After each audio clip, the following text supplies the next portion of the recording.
Sony 49 inches 707F. Yan. Yan ang ating subject ngayon mga ka-channel. Then from this and to this.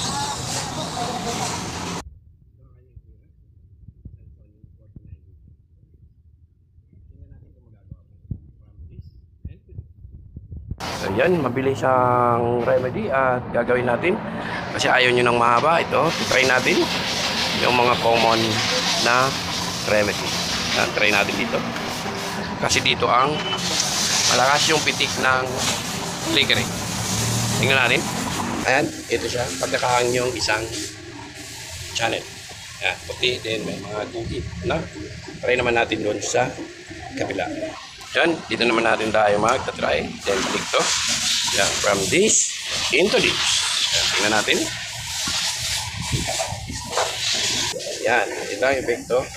At ito ang image ng wala yung isang kabilang channel na.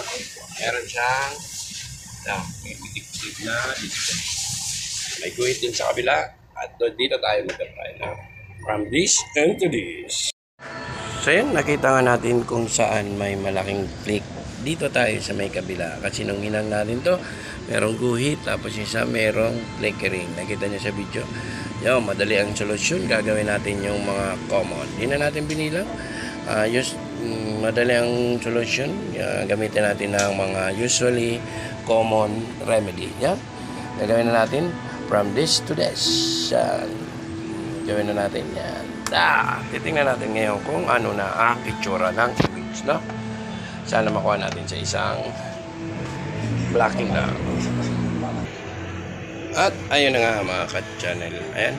Medyo wala ng flickering siya at walang lines. Yun lang ang ating remedy ngayong araw, no? Yan lang kasi ang remedy niyan kung hindi replace. Observe na lang natin to kung okay ba at kung hindi na babalik.